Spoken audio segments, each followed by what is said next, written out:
Je suis contente de vous retrouver dans ce nouvel épisode et j'espère que je vous trouve en forme. Je vais continuer sur la situation sanitaire, le Covid-19, pour partager toujours mon ressenti, mon vécu, ce que j'en retire aussi comme leçon. La grande leçon que j'en ai retirée, comme je m'étais posé une question bien avant, j'en reparlerai. Si vous voulez, la situation sanitaire a un peu répondu à cette question et donc on va développer ça dans cet épisode. Alors en premier, je voulais vous partager d'abord ce que j'ai vu, ce que j'ai constaté en fait dans notre société et ensuite je vais développer un petit peu plus tout ça. J'ai vu des gens avoir peur, des amis masqués, des inconnus restés anonymes, des personnes mourir seules, des familles séparées, des enfants isolés, des individus en conflit, des EHPAD d'une morosité, des âmes bloquées, des maladies se développer, des gens accusés, des personnes divisées, comme une guerre éclatée. J'ai vu une société paralysée, un gouvernement de girouettes, des informations contradictoires, des annonces erronées, des dirigeants tout-puissants, de la novlangue appliquée, des forces de l'ordre instrumentalisées, des soignants adulés, des soignants épuisés, des soignants méprisés, une éducation bafouée, un système scolaire réduit en garderie, de l'obédience, beaucoup d'obédience. J'ai vu un enfermement souhaité, des personnes résignées, une résistance s'organiser, un mouvement se créer, une liberté recherchée, de l'humanité se réinventer. Alors que l'on soit d'accord ou pas en fait avec mes propos, peu importe, je pense que là où je vais mettre tout le monde d'accord, c'est que finalement, on s'est aperçu qu'en cas de crise, la population, au lieu de se rassembler, se divise et se fracture complètement. Et ma grande question en fait c'était ça. C'était en voyant un petit peu l'humanité continuer à se taper dessus, y avoir des guerres, des conflits, etc. Je me suis posé la question, et si jamais un jour, il y avait quelque chose qui vient de l'extérieur, donc admettons des extraterrestres qui arrivent, pour asservir la Terre, est-ce que les humains, en fait, à ce moment-là, seraient capables de collaborer et de se donner la main pour pouvoir, en fait, défendre leur planète ? Donc je me suis toujours demandé s'il y avait quelque chose d'extérieur aux humains, est-ce que les humains retrouveraient leur humanité ? Finalement, c'est pas venu d'ailleurs, c'est venu d'ici avec ce Covid, avec ce virus, cette maladie. Et ce que j'ai constaté, ça a répondu à ma question, non, les humains ne sont pas solidaires entre eux. Et donc la grande leçon, c'est que les humains ont perdu leur humanité. Comment nous en sommes arrivés là ? Est-ce que c'est réversible ? Oui, je pense que c'est toujours réversible. Comment nous en sommes arrivés là ? C'est tout simplement parce que tant qu'on n'a pas appris une leçon, elle se répète. Donc tant qu'on n'a pas appris à être en paix, à vivre en paix déjà avec soi-même, eh bien on ne peut pas voir la paix dans le monde. Effectivement, beaucoup de gens souhaitent qu'il y ait la paix dans le monde. Mais après, si on regarde individuellement nos comportements, c'est pas ce qu'on applique. Déjà, est-ce qu'on est en paix avec nous-mêmes ? Est-ce qu'on accepte toutes les facettes de notre personnalité, qu'elles soient lumineuses ou plus sombres ? Déjà. Est-ce qu'on est en paix avec nos proches ? Est-ce qu'il y a quelqu'un de notre entourage avec qui on a coupé les ponts pour une raison X ou Y ? Est-ce qu'il y a conflit ou pas ? Est-ce qu'on est en paix avec notre entourage, nos voisins ? Est-ce qu'ils nous insupportent quand ils font de la musique ? Est-ce qu'on s'entend bien avec eux ? Est-ce que ça reste cordial ? Est-ce qu'on est proche ou pas ? Est-ce que c'est juste bonjour, au revoir ? Est-ce qu'on est en conflit avec notre hiérarchie dans notre travail ? Est-ce qu'on est d'accord avec les décisions ? Est-ce que non, on trouve que là c'est injuste, on n'est pas d'accord, etc. Vous voyez, c'est toutes ces petites choses individuelles qui montrent que finalement on n'est pas en paix avec notre environnement. Donc déjà, si on n'est pas en paix là où on est, comment vous voulez qu'à l'autre bout du monde, il y ait la paix également ? C'est impossible. Et c'est en ça où chacun, en fait, peut œuvrer à sa façon pour la paix. En justement travaillant sur soi, en évitant tous ces conflits internes, etc. En plus, si vous regardez dans les textes religieux, il y a beaucoup de développement. Et je trouve que, en fait, le message aurait été mieux compris si au final, il s'était arrêté à « aimez-vous les uns les autres ». On a écrit des lignes et des lignes et des lignes pour transmettre le message, mais finalement, après, il est libre à chacun d'interprétation. Et finalement, les gens en font ce qu'ils veulent, et après, ça peut devenir tout et n'importe quoi. Et souvent, en plus, quand il est question de démons, etc., il ne faut pas le voir comme quelque chose d'extérieur qui va venir nous attaquer, mais c'est ce conflit intérieur, en fait. C'est les démons, c'est nos propres démons, nos propres pensées, ce que nous avons à l'intérieur de nous. C'est ça qu'il faut travailler. Ça ne sert à rien de vouloir aller changer l'autre. L'autre, vous ne pourrez jamais le changer. C'est un fait. Il est libre de penser, d'être ce qu'il est. Par contre, vous pouvez changer, vous, ce qu'il y a à l'intérieur de vous. Et c'est justement en faisant des expérimentations dans la vie que vous voyez où sont vos valeurs, où est-ce que vous êtes en accord ou pas. Quand ça vous fait réagir, vous savez que vous n'êtes pas en accord avec ce qui est dit. Donc là, c'est un checkpoint pour vous dire, vos valeurs, elles sont là. Et du coup, appuyez-vous sur ces valeurs-là. Et accepter aussi toutes ces facettes, c'est le travail, je pense, le plus difficile à faire. S'accepter soi, se connaître soi, et s'accepter soi, c'est peut-être le travail le plus dur à faire. Et c'est ce qu'on est venu faire, en fait, ici. Et du coup, à chaque fois, quand je regarde les personnes qui viennent parfois en consultation, ce qu'ils attendent, c'est quelque chose qui vient de l'extérieur. Et du coup, c'est pas comme ça que je travaille avec les personnes. Moi, je vous amène à avoir plutôt le regard sur vous, vers votre intérieur.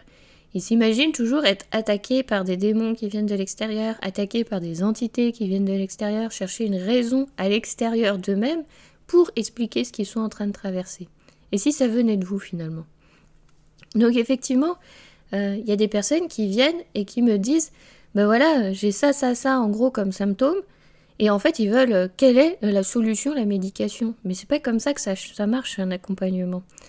Un accompagnement énergétique ou même chamanique, peu importe, c'est toujours une reconnexion avec vous-même et chercher à l'intérieur de vous-même ce qui se passe.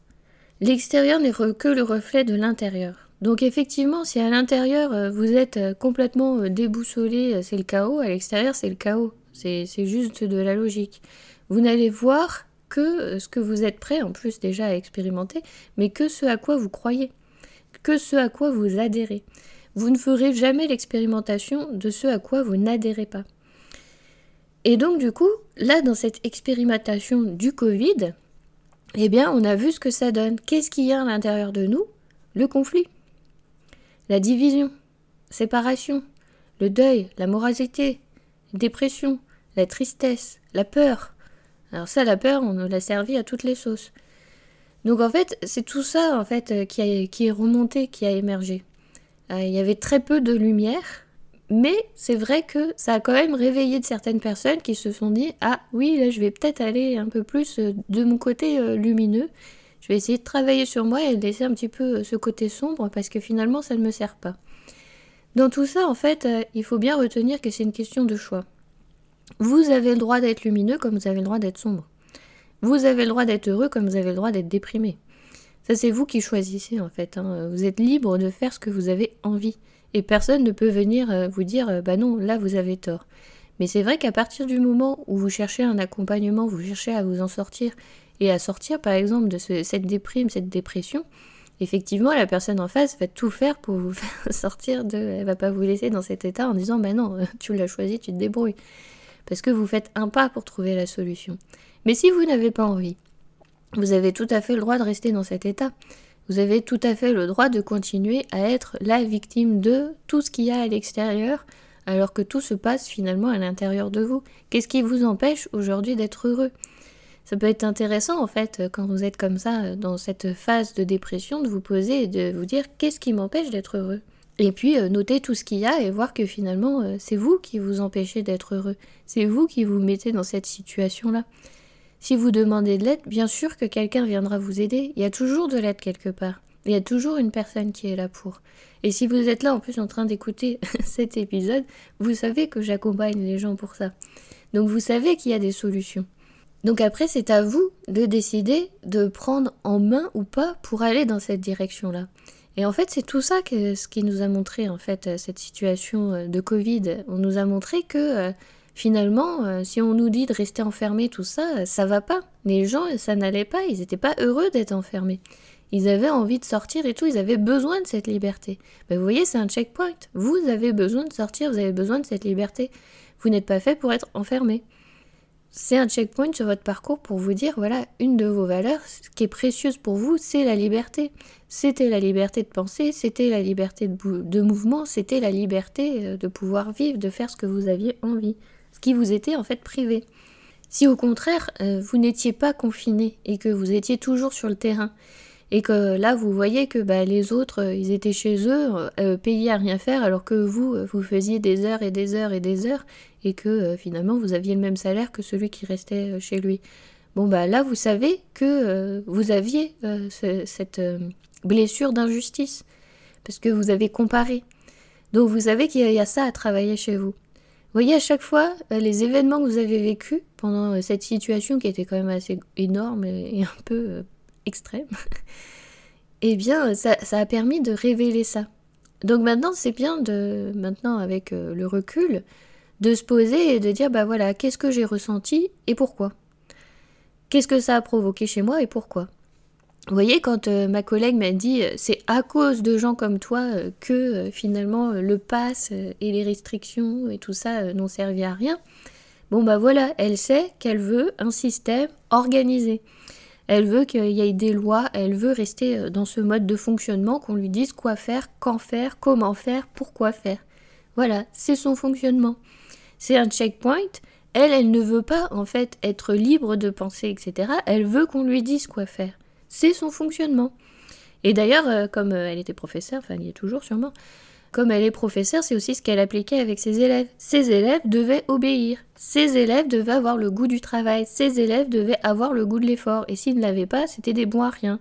Voilà, c'est comme ça. C'est son mode de fonctionnement. Est-ce qu'on peut juger les personnes sur leur mode de fonctionnement ? Bien sûr que non. Mais voilà, on peut dire, moi je ne suis pas d'accord avec ce mode de fonctionnement, je préfère la liberté. La liberté de pensée et d'expression. Et c'est des checkpoints comme ça que vous avez eus sur votre ligne de vie, en fait, sur votre temps, qui vont vous permettre, en fait, de pouvoir réaliser quelles sont les valeurs à l'intérieur de vous. Donc du coup, si on regarde en général, comme nous étions en conflit permanent, en confrontation permanente, le nombre de personnes qui ont coupé les ponts juste pour un vaccin, c'est énorme. On se dit, juste parce qu'une personne ne souhaite pas suivre le vaccin parce qu'elle se pose des questions, elle s'interroge, on lui claque la porte. Je trouve ça quand même extrême comme réaction. Donc ça révèle quand même beaucoup de choses.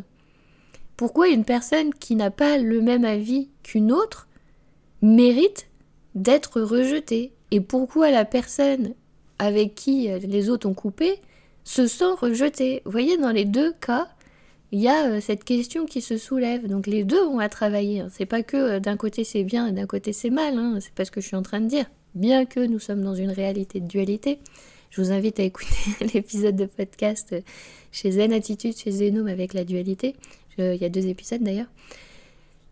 Parce que nous sommes dans un monde duel. Donc effectivement, on va le rencontrer en permanence. Hein. On est venu apprendre ça. Est-ce qu'à long terme, nous pourrons changer les choses ?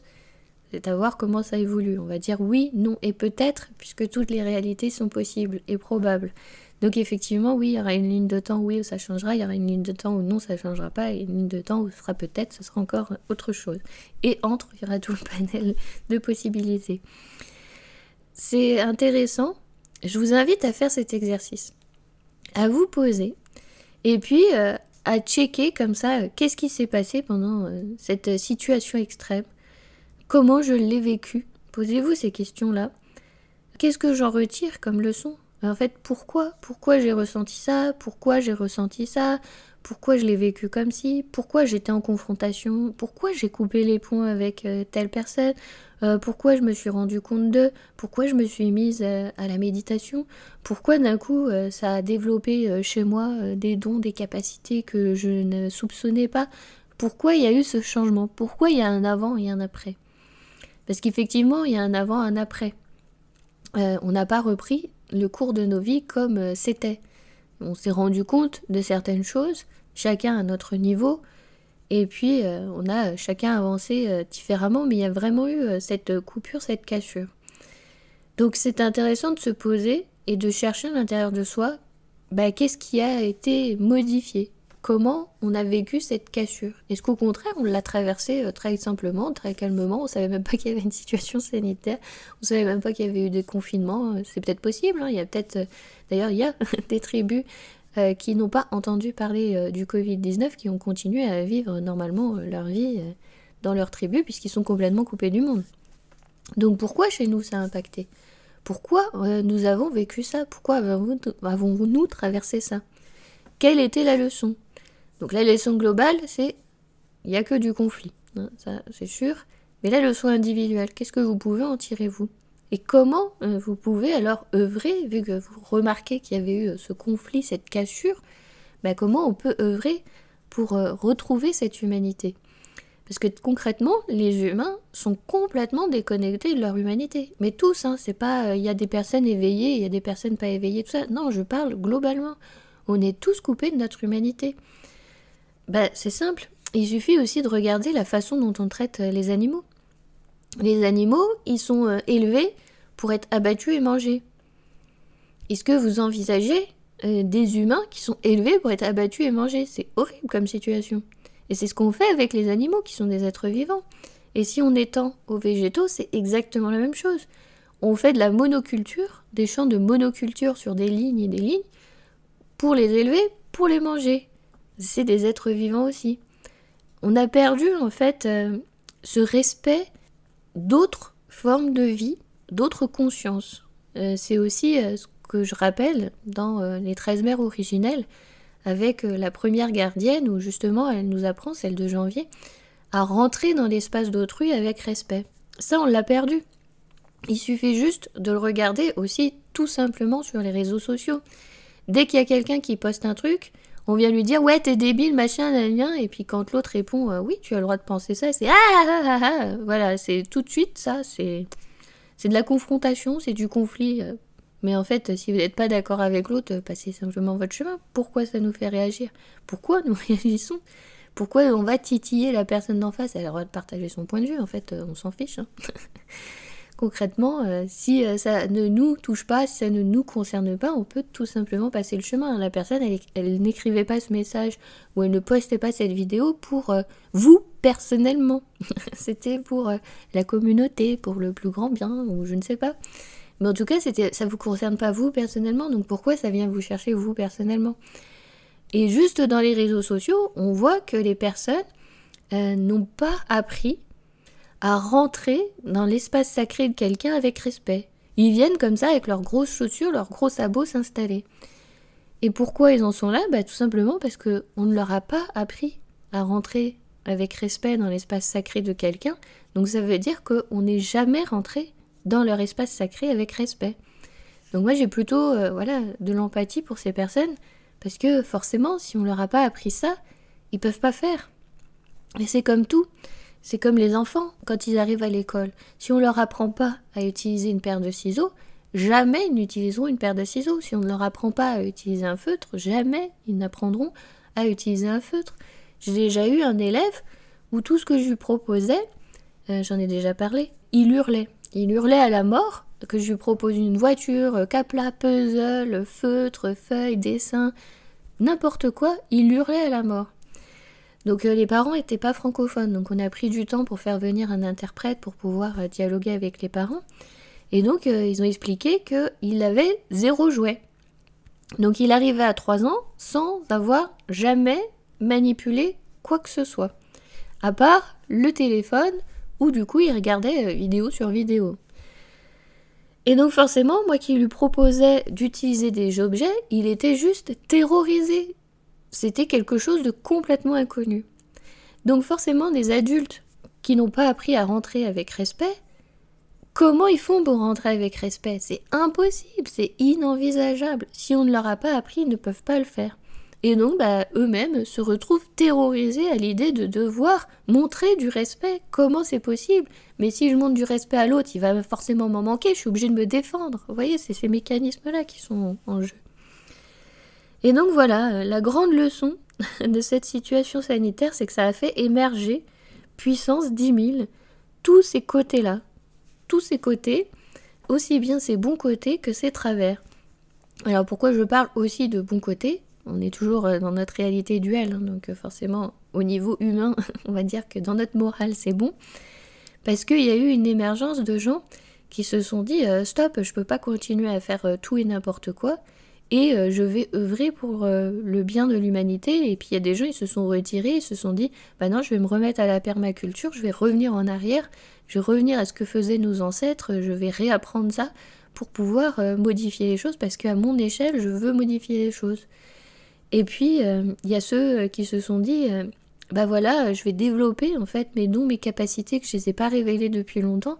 Et c'est pour ça qu'on a l'impression qu'il y a une émergence de tout ce qui est ésotérique, de tout ce qui est chamanique, de tout ce qui est soins énergétiques, alors que je vous assure, ça a toujours été là. Moi qui ai grandi dedans, ça a toujours été là. C'est juste que vous n'étiez pas connecté, on va dire, à cette fréquence-là, vous n'envisagez pas cette possibilité-là. Et quand vous avez découvert qu'il y avait ça, vous vous êtes dit « Wow, il y a ça !» Et donc forcément, vous avez porté votre attention sur, mais je vous assure que ça a toujours existé. Depuis mon enfance, déjà j'ai appris le pendule quand j'étais en CP. En CP, j'avais mon pendule dans la poche. J'allais à l'école avec mon pendule.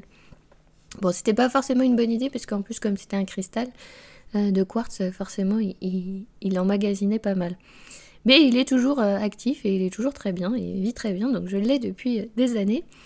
Et donc j'ai toujours connu des gens que je croisais, même des amis à mes parents, des inconnus, qui utilisaient le pendule, la cartomancie, etc. J'ai grandi dedans, donc quand j'ai vu, au contraire à l'école, que les gens n'étaient pas branchés là-dedans, et que ça n'existait pas pour eux, et que c'était un autre univers, c'est là que j'ai compris qu'il y avait quelque chose de particulier. Mais pour moi, c'était normal, ça faisait partie de mon quotidien. Donc quand on dit il y a une émergence, il n'y a jamais eu une émergence. C'est juste que les réseaux sociaux font qu'on partage plus. Donc ça aussi, on pourrait discuter sur le fait de partager tout et n'importe quoi, que tous les rituels soient accessibles à tout le monde. C'est peut-être pas forcément judicieux, une bonne chose, parce qu'il y a des personnes qui ouvrent des vortex et des choses qui n'ont pas forcément lieu d'être, à des endroits qui n'ont pas forcément besoin d'être. Et du coup, ils ouvrent des portes qu'ils ne savent pas forcément refermer. Mais ça, c'est encore un autre sujet. Donc, vous avez l'impression, vous qui avez eu cette émergence-là, mais en fait, ça a toujours existé.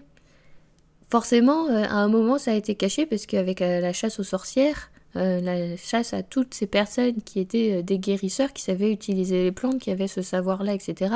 Forcément, ils ont été zigouillés, parce que qu'est-ce qu'il fallait faire? Il fallait faire du chiffre derrière, il fallait faire de l'argent, et il fallait mettre en place le système de capitalisme, tout simplement. Donc voilà pourquoi ça a disparu, voilà pourquoi il y a des personnes qui l'ont caché. Et voilà pourquoi maintenant, vous avez l'impression qu'il y a une émergence, mais en fait, ça a toujours été là, ça a toujours été légué. Vous demandez dans les familles coupeurs de feu, c'est légué de génération en génération. Dans les familles, comme moi, où on utilise l'énergétique, etc., ça a toujours existé, et ça a toujours été légué de génération en génération. Donc en fait, c'est juste que ça a été mis en fait en avant, en évidence. C'est venu à votre conscience. Et en fait, maintenant que vous avez tout ça à disposition de votre conscience, c'est à vous de voir qu'est-ce que vous en faites. Qu'est-ce que vous en faites de toutes ces informations que l'on trouve partout, disponibles à tout moment? Qu'est-ce qu'on en fait? Donc, où sont mes valeurs? Où est-ce que je vais? Qu'est-ce que j'en fais de tout ça?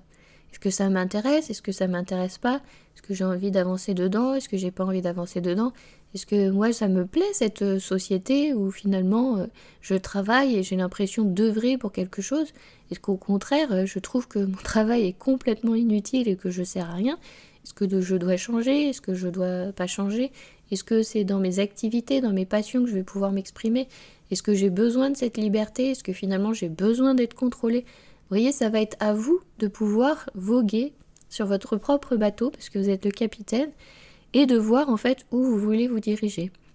Et je trouve que c'était ça en fait la grande leçon de cette situation sanitaire, c'était de nous montrer que nous étions en conflit. Donc si nous sommes en conflit, c'est qu'il y a quelque chose à l'intérieur de nous avec lequel on est en conflit, qu'on aimerait changer. Et maintenant, tout le travail à faire, c'est de trouver individuellement qu'est-ce que vous avez envie de changer, ou qu'est-ce que vous avez envie de garder dans vos vies pour pouvoir œuvrer en fait pour être en paix, vous, à l'intérieur de vous, avec vous-même, et pour qu'on puisse être en paix par extension dans le monde. Je vais m'arrêter là pour aujourd'hui. Si jamais ça vous intéresse, pour les personnes qui sont sur Lyon, le dimanche, je vais organiser des petits ateliers où on va se retrouver en extérieur. Donc là, ça va être un atelier sur l'éveil corporel. Et voilà, j'ai envie de vous proposer comme ça différents ateliers comme l'appel des 7 directions du coup. Je vais vous apprendre tout ça, mais la façon de le faire pour ne pas ouvrir tout et n'importe quoi, mais plutôt pour ramener l'énergie à l'intérieur de vous. D'ailleurs, vous regardez à chaque fois si je vous fais des méditations, etc. Vous voyez, je fais toujours pour ramener les énergies à l'intérieur de vous, dans votre centre, plutôt que de vous décorporer, parce que je vois beaucoup de choses sur Internet qui vous emmènent très loin. Et après, il faut que je vous ramène. Donc j'aime bien le faire moi dans mes ateliers, le faire en sorte de toujours vous ramener à vous, à votre centre, à votre corporalité. C'est vraiment très important pour que justement vous puissiez trouver votre vérité intérieure. C'est pas à l'extérieur que vous allez la trouver, c'est pas en étant perché, connecté là-haut, c'est pas comme ça que ça va fonctionner. Tout est en vous. Et donc c'est plutôt comme ça que j'œuvre et que je travaille. Donc si ça vous intéresse, à ceux qui sont sur Lyon, je vais vous mettre le lien pour pouvoir vous inscrire. Et comme ça, on pourra se retrouver du coup les dimanches matins pour des petites pratiques comme ça. Donc là, ce dimanche-là, j'organise 8h, 8h30 un éveil corporel et j'ai précisé que je reste jusqu'à 9h pour pouvoir répondre à d'éventuelles questions. Donc là, vous m'avez en direct, vous pouvez directement me poser les questions en live. Voilà. Je vous remercie infiniment pour votre écoute et je vous dis à très bientôt.